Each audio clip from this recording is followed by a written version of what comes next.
Ok, c'est parti tout le monde. On est parti pour ce petit live. On va attendre quelques instants que tout le monde arrive.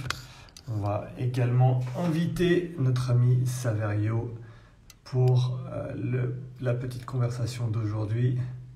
Si j'arrive à faire ça sur le téléphone. Ok, c'est parti. Salut tout le monde. Salut Loïc. Salut Tom. Il est là, il est à l'heure. Comment tu vas, Saverio? Ça va, Sean? À fond, à fond. Et toi, tu m'entends bien? C'est bon? Oui, oui, je t'entends. Ok, génial. On a du monde qui nous rejoint. On va attendre, on va meubler histoire que tout le monde arrive. Et puis ensuite, Pas on trop. va gentiment. Hein? J'annonce, n'est pas, c'est l'heure de ma sieste. Je suis éclaté.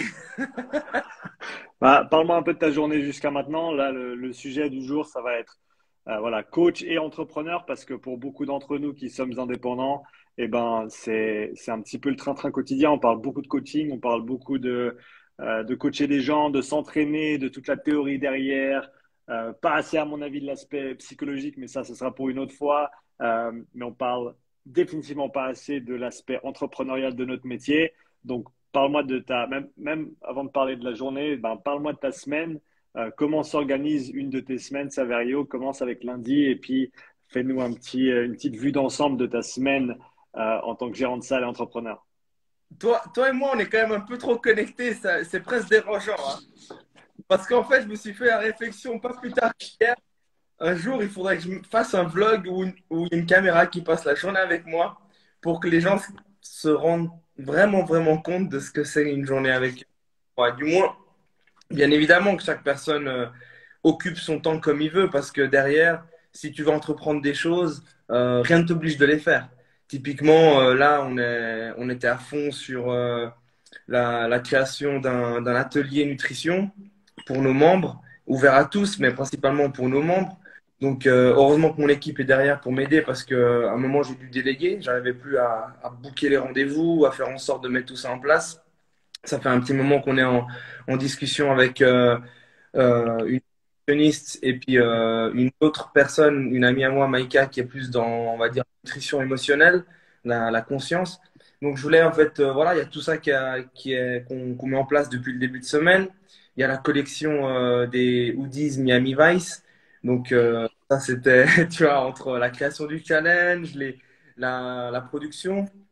Donc en gros, lundi, ça démarre avec toujours un journée administratif, voir qui c'est qui vient, voir comment se passent les choses administrativement parlant, la présence des gens. Je suis beaucoup derrière mes membres et ça, ils le savent. Et je suis vraiment, vraiment bienveillant avec toute cette communauté. Donc, je passe du temps à voir qui n'est pas venu, comment se structurent les cours, parce que je refais un check de ma programmation. Donc, ça, c'est le lundi également. Et après, je pars pour m'entraîner. Et ensuite, j'ai mes séances du soir. Donc, T'arrives à dédier combien d'heures par semaine à tes propres entraînements et de ton point de vue, est-ce que ça te suffit, toi, personnellement? alors, j'ai dû faire le deuil de l'athlète que j'étais, si je peux me donner cette là, parce que je sais que Kevin n'aime pas trop qu'on dise de certaines personnes qu'on est des athlètes, mais j'avais quand même une vie d'athlète, une petite vie. À travers mes entraînements, c'était quand même 2 fois 2 heures dans la journée à l'époque, parce que mine de rien, le CrossFit, c'est tellement de compétences.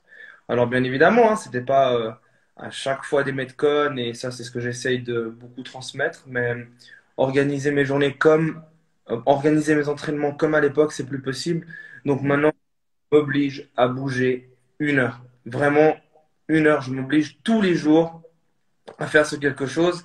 Hier, c'était dur. J'étais éclaté. Euh, Qu'est-ce que par- tu fais quand t'as pas envie? Quand t'as pas envie, quand t'as pas l'énergie, est-ce que tu as une routine que tu aimes bien faire ou des choses que tu te dis pour essayer de te motiver, enfin, le faire quoi qu'il arrive, comme tu l'as dit? ouais, le faire quoi qu'il arrive. En fait, je suis super satisfait après. C'est un truc hallucinant que j'essaye de transmettre à tous les membres. Et je pense qu'on doit réussir à être l'exemple de nos propos. Et en étant l'exemple de nos propos, ben, je t'assure, c'était une horreur. Je pense que j'ai tapé une mini-sieste. mon corps est resté est tombé dans le gouffre noir de la sieste. C'est passé de 10 minutes à 1 heure. J'ai pas vu le temps passer. J'ai éteint le réveil et puis je me suis bougé le cul, j'allais m'entraîner. Donc, ce qui fait que quand tu structures ta semaine, malgré tout, tu as un petit peu les aléas que tu dois gérer, hein. Ben, là, il y a une coach qui est tombée malade, j'ai un en vacances, donc j'ai dû rajouter beaucoup d'heures sur mon planning parce que quand tu es entrepreneur et que tu as une équipe, tu restes quand même le bouche-trou en fait. Il faut quand même, faut quand même se dire que ah non, non, je bosse pas, c'était pas mon heure de travail. Ouais, ouais, ben, ça, c'est pas dans, ça, c'est dans une autre vie que ça se passe. Quand Mhm. tu taf, il faut aller faire le taf et forcément que bouger derrière, c'est dur. Grosse manque d'énergie. J'ai pas trouvé de routine qui me faille vraiment du bien, mais sinon, en soi, j'essaie d'être un maximum, comment on appelle ça, régulier. Ouais, et, ouais, ça c'est un truc que j'ai trouvé aussi, la régularité. Juste de le faire, quoi qu'il arrive, si ça se passe pas. Bah, par exemple, hier, je suis rentré à midi, ma femme avait besoin d'un coup de main avec le petit, avec les courses, etc. Et j'avais prévu de m'entraîner à midi entre deux coachings. Et du coup, eh ben, à l'époque, je me serais pris la tête parce que je me serais dit non, ça c'était mon planning, j'avais prévu comme ça. Mais là, d'une seconde à l'autre, j'ai switché, j'ai dit OK, bah, pas de souci, je suis dispo. Salut Flora, merci de nous dire un petit coucou. Je suis dispo et ce que j'ai fait, c'est que j'ai simplement fait mon entraînement le soir après être rentré de mon dernier coaching. C'était pas la version idéale, mais au final, fait, c'est mieux que pas fait et rester dans ses idéaux. Donc, je pense que faut rester flexible, comme tu l'as dit, mais il faut aussi penser à soi et continuer à bouger. Donc, tu as parlé administratif, tu as parlé mouvement que tu fais tous les jours. Après, tu as tes coachings. Tu fais combien d'heures de coaching, toi, encore en tant que gérant de salle chaque semaine? Ben, ça va vite. Ben, moi, je suis entre 20 et 25 heures, ce qui est énorme. Donc, vraiment, j'ai discuté une fois avec Luc Millier de CrossFit Grillen et il m'a dit c'est énorme, t'es un fou. Et au final, je m'en rends compte. Mais derrière, si tu t'essaies de calculer aussi le pour et le contre en termes de temps et d'argent, je me rends compte que j'ai quand même un trou énorme à combler avec ce qui s'est passé avec le Covid. Donc, gentiment, je sors la tête de l'eau parce que j'ai fait un maximum pour ne léser personne en termes business. Tu vois, c'est vraiment, tu te dois de tenir tes engagements auprès de tes membres. Et puis, ben, ça, c'était un de mes engagements, c'était vous récupérerez vos mensualités d'une autre manière, enfin plus tard. Et ce qui a été payé ben, est dû. Et puis, j'ai mis beaucoup de temps à. Ça n'a pas été difficile pendant le Covid, parce qu'au final, tout le monde payait et puis on a eu les aides juste suffisantes. Mais maintenant, c'était quand même un sacré trou en 2022 parce que il fallait rattraper le retard qu'on a cumulé sur 2020 et 2021. Donc voilà. Et une fois que tu auras une fois que tu auras pu rattraper entre guillemets, ce retard sur les heures de coaching, ton nombre d'heures de coaching par semaine idéal pour toi, ce serait quoi? 15 heures. 15 15 heures. heures. Ah, c'est vraiment un idéal pour quelqu'un comme moi qui doit quand même donner beaucoup d'énergie dans différents domaines. Je suis beaucoup dans le développement et puis en plus de ça, tu me disais, ben, raconte un petit peu ta semaine. Ben, typiquement, mardi après-midi, j'ai passé beaucoup de temps avec mon stagiaire qui est donc Mathieu. Et un jour, il a sonné à la porte et il a dit, je te dérangerais, enfin non, je te plairais bien, pardon, d'apprendre de toi. Et moi, si ça me dérange pas parce que je sens la qualité qu'il y a derrière. Et au final, ben, c'est du temps en plus que je consacre à quelqu'un. Et c'est du temps en plus pour former quelqu'un, pour voir comment il travaille, pour lui faire des feedbacks. Et derrière, c'est une plus-value énorme parce que en formant ton staff, eh ben, tu auras le staff que tu veux vraiment en fait. Tu auras toute une philosophie derrière. Et ça, engager quelqu'un, à mes yeux, c'est pas lire un CV. D'ailleurs, j'ai jamais lu un CV de ma life. pas lire un CV et puis se dire, ah, lui, le- pendant, allez, 4 cours et emballer c'est peser, t'es engagé. Je pense que souvent on me parlait des employés, etc. Comment est-ce que je fais et autres. Et ben, c'est beaucoup de participation à leurs cours, participer à leurs cours, faire toujours des mini débriefs. On débriefe aussi ensemble lors des réunions une fois par mois. Et ça fait partie des réunions une fois par mois. J'ai envie de te dire que oui, c'est une fois par mois, mais malgré tout, on se croise, on se rencontre. Donc, c'est encore du temps que tu alloues à, à, à, à ton. Donc, ça, c'est aussi une des casquettes que l'entrepreneur doit avoir, c'est qu'en fin de compte, tu es aussi un formateur. Tu es un Mm. formateur, tu veux former ton staff aux valeurs et à l'image de ce que ta société doit transmettre. Ouais, et un truc que tu mis en avant, donc le fait de, en fait, toi, investir ton temps dans l'éducation, la formation des personnes que soit qui travaillent déjà avec toi ou pour toi, soit des personnes que tu pourrais potentiellement embaucher à l'avenir. Si tu dois, bah, sous ce prisme-là, partager ta semaine entre les heures, entre guillemets, payées et les heures de travail qui représentent pour toi un investissement dans ton entreprise pour non seulement le présent, mais pour le futur aussi. Comment est-ce que tu partages ces deux côtés-là et quand tu as une opportunité devant toi, comment est-ce que tu décides ah ben ça, je suis prêt à le faire sans nécessairement être rémunéré parce que je sais que ça va payer des dividendes à l'avenir, ou alors non, je prends l'opportunité d'avoir un revenu supplémentaire à ce moment-là. Ben, c'est un peu spécial. Cette vision, j'ai jamais eu cette vision-là de qu'est-ce qui est payé et qu'est-ce qui n'est pas payé, parce que à mes yeux, il y aura forcément un retour. Mais j'ai pas cette notion de me dire là, je gagne de l'argent ou autre parce que je sais pas comment t'expliquer.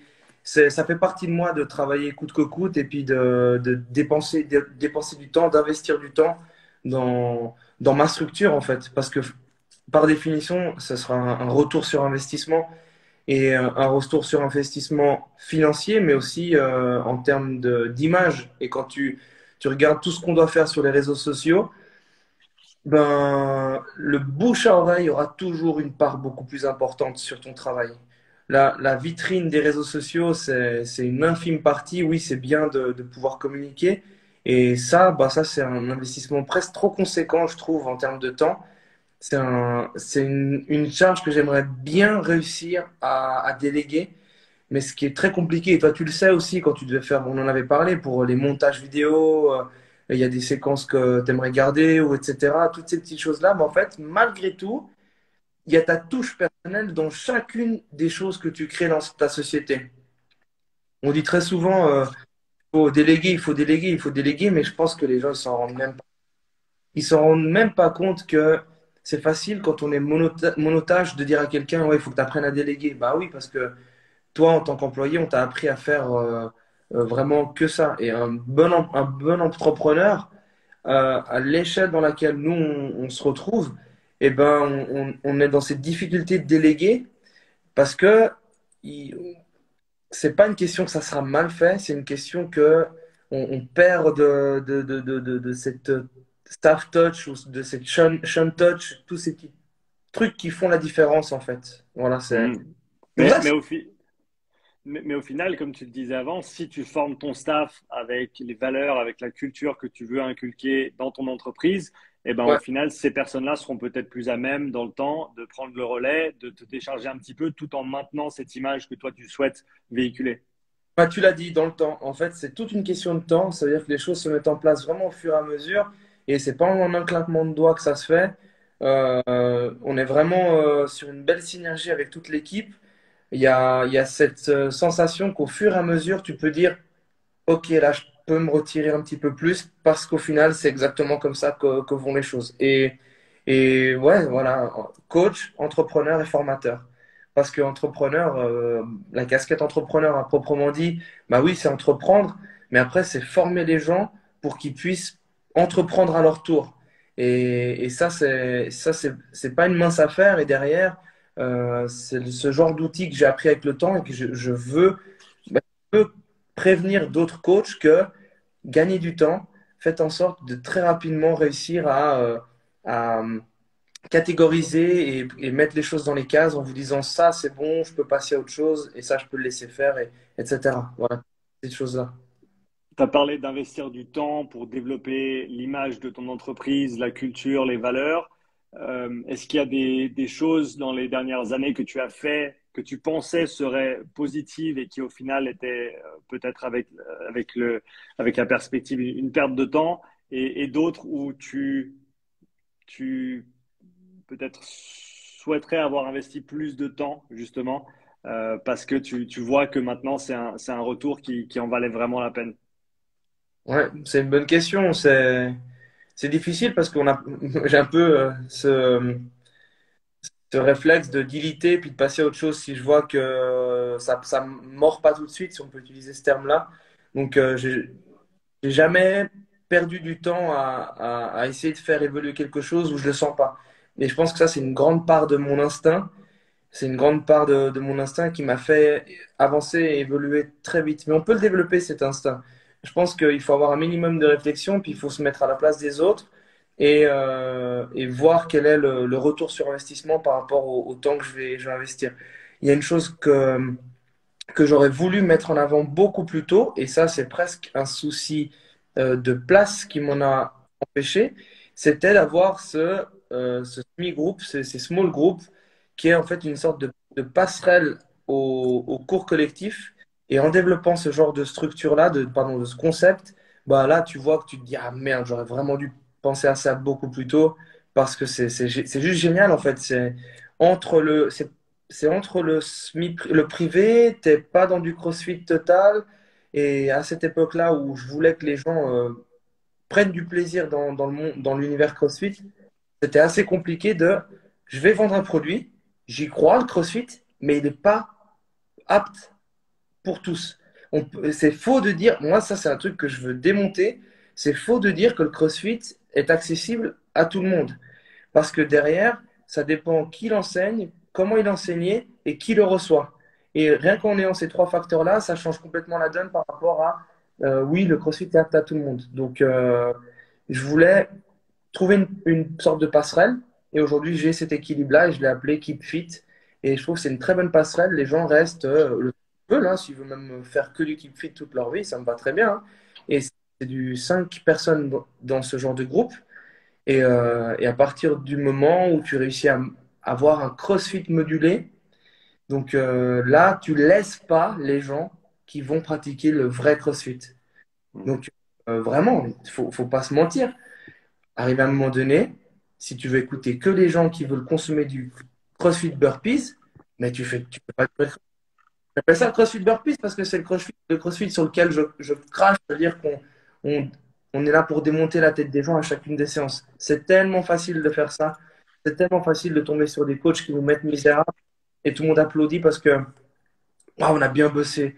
Bah, pas forcément en fait. Si c'est à chaque fois comme ça, je pense pas que tu es en train d'acquérir des skills pour pratiquer du vrai CrossFit. Et Mm. voilà, le résumé, il est là. Si tu as quelqu'un en face de toi qui n'est pas prêt à investir un petit peu de temps pour acquérir des skills pour pratiquer ce CrossFit, il va jamais pratiquer du vrai CrossFit. Mm. Donc ça, c'est important de... Voilà, ça c'est un des produits que j'aurais voulu développer beaucoup plus tôt et maintenant que je suis vraiment fier d'avoir développé et je vais mettre de plus en plus d'énergie là-dedans. Ça Donc fonctionne bien. là, je pense que c'est un très très bon conseil pour les gérants de salle, notamment.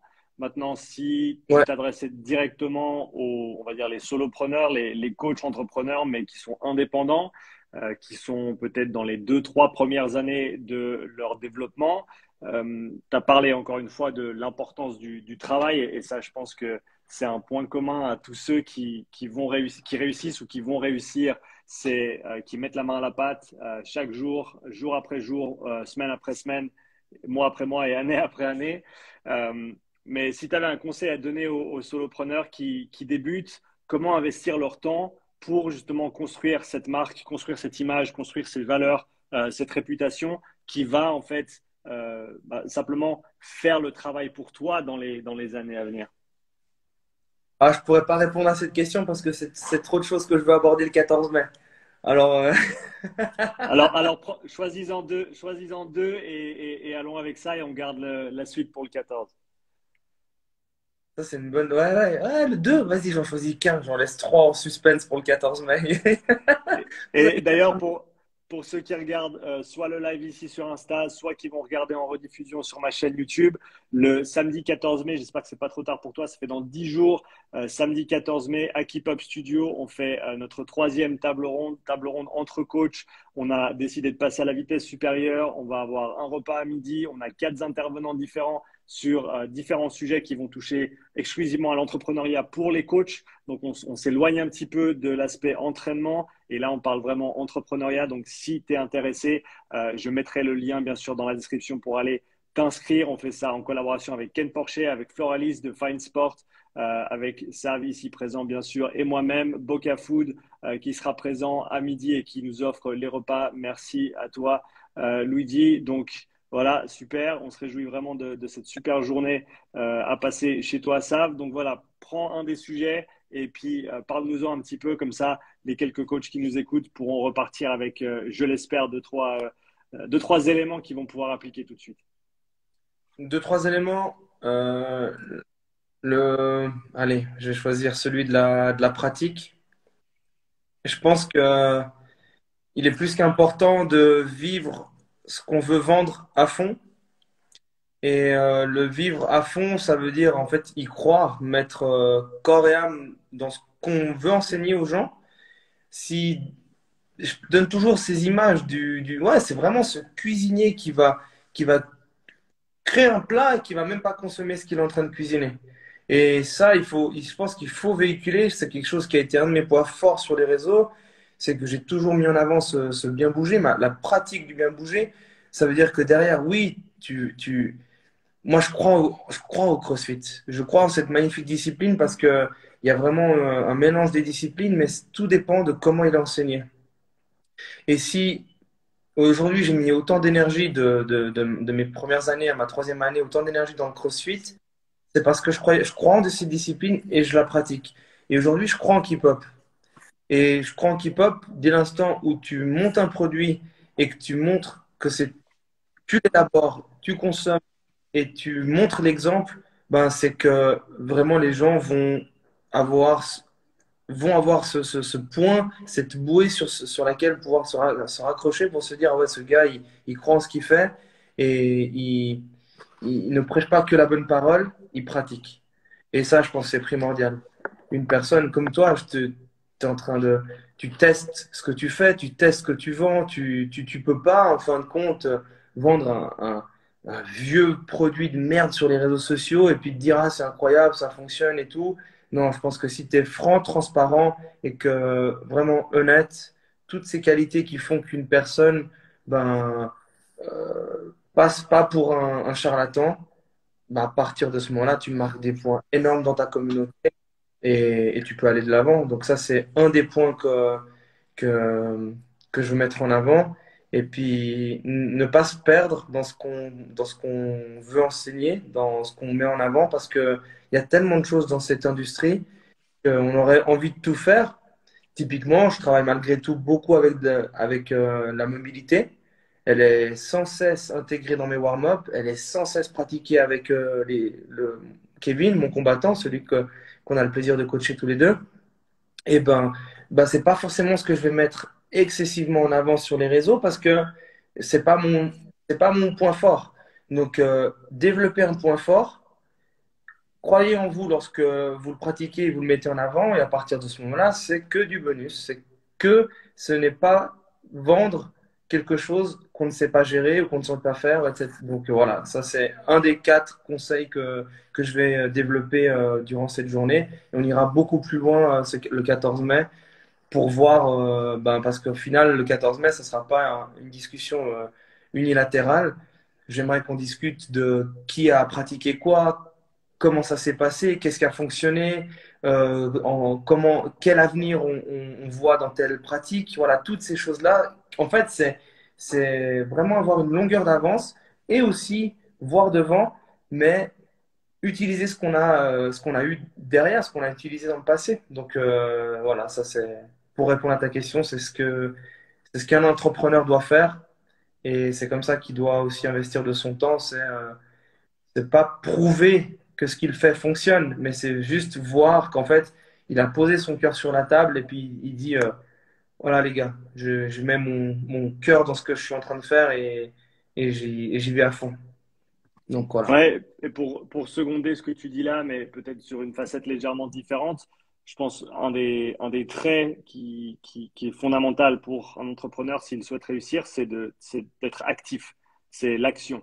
Et Là, comme tu le dis, l'action, que ce soit dans ce que tu vas vendre, ce que tu vas communiquer, enseigner, partager avec tes élèves, tes clients, tes athlètes, mais ensuite également sur le côté entrepreneurial, il faut être actif, il faut passer à l'action chaque ça, jour, plusieurs fois par jour. Et c'est pas en étant assis à la maison et en attendant et en espérant que les choses elles se font. Si tu as une opportunité de passer à l'action, même si ça veut dire que tu vas pouvoir investir de ton temps, on en parlait tout à l'heure, il y a des heures et des heures, des dizaines d'heures, des centaines d'heures qui sont investies et qui sont pas entre guillemets rémunérées directement, mais c'est des heures qu'il faut investir pour continuer à développer ta pratique, ton entreprise ça. et tout ce que tu souhaites faire à l'avenir. Et donc, si j'avais un seul message à passer aujourd'hui sur ce live, c'est ça, c'est passer à l'action. Vous n'avez Mhm. rien à craindre. On a tous fait des erreurs. On en fait tous encore. On va continuer à se tromper, mais c'est en faisant des erreurs qu'on apprend. Mais voilà, planifier pendant une semaine, ça vaut rien comparé à passer à l'action pendant une heure. Donc, prends contact avec les coachs autour de toi. Va travailler gratuitement s'il le faut pour commencer avec une association, un club, une entreprise qui permettra d'ouvrir des portes et qui te permettra d'avancer. Mais peu importe ce que tu souhaites faire, il faut agir parce que sans ça, on va nulle part. Ouais, exact. Je parlais avec Mathieu, mon stagiaire, hier soir, et en fait, on parlait justement de ce principe de créer l'opportunité. C'est bête, mais aller provoquer l'opportunité, provoquer, ça passe par l'action. Si tu penses que ça va venir et que ça va tomber du ciel, c'est que tu t'es trompé. Si quelque chose vient à toi, c'est qu'il y a quand même eu une action derrière. Il y a rien qui se fait par magie. On le sait. Les seuls marabouts du Instagrammeurs qui te vendent des trucs en restant dans ton fauteuil, ça, c'est du gros foutage de gueule. Et voilà, ne pas être un menteur et puis montrer, en fait, voilà, ne pas être un menteur et montrer que à travers l'action, on obtient des résultats. Et autant physique que entrepreneurial. Ça, c'est ultra important de. Bah, tu l'as, ouais, t'as très bien résumé tout ça. Exactement. Et Ça, ça, c'est ce que je voulais mettre en avant c'est ce que je vais mettre en avant le 14 mai, c'est que à travers mon parcours et mes actions, qu'est-ce qui a nourri ma pratique en fait? Parce que ce que tu réussis à développer d'un côté, c'est fait pour nourrir ton business. Tout est source pour développer ton business. Vraiment. Je pense que c'est con à dire, mais il y a des. Bah, je l'expliquerai tout le 14 mai avec des anecdotes et des choses qui montrent que les opportunités se créent et à partir de là, ben, tu peux aller que de l'avant dans ton business.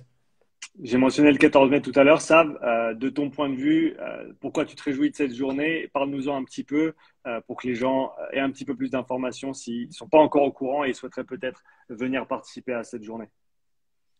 Bah, moi, je me réjouis parce que c'est vraiment un plaisir de partager avec les gens. Les podcasts, échanger avec toi, j'adore, c'est vraiment incroyable. On n'a jamais cette opportunité de vraiment se rencontrer. On avait démarré, d'ailleurs, c'était la raison principale de nos premières tables rondes. C'est juste qu'on va passer un step avec justement une structure beaucoup plus, pas professionnelle, mais on va dire que chaque personne qui amène un savoir a un coût.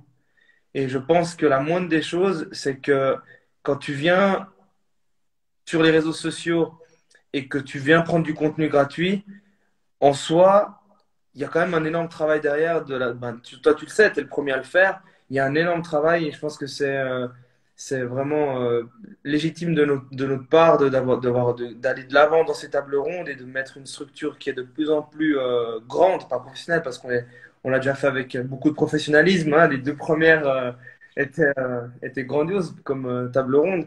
Mais je me réjouis parce que ça va me permettre de voir les gens, d'aller dans un discours beaucoup plus profond en termes de l'entrepreneuriat, de parler sans langue de bois, de pas vendre du rêve parce que c'est toujours cette mauvaise opposition qu'on fait entre l'employeur et l'employé, comme si tout d'un coup l'employeur c'est le statut de rêve et toutes ces choses.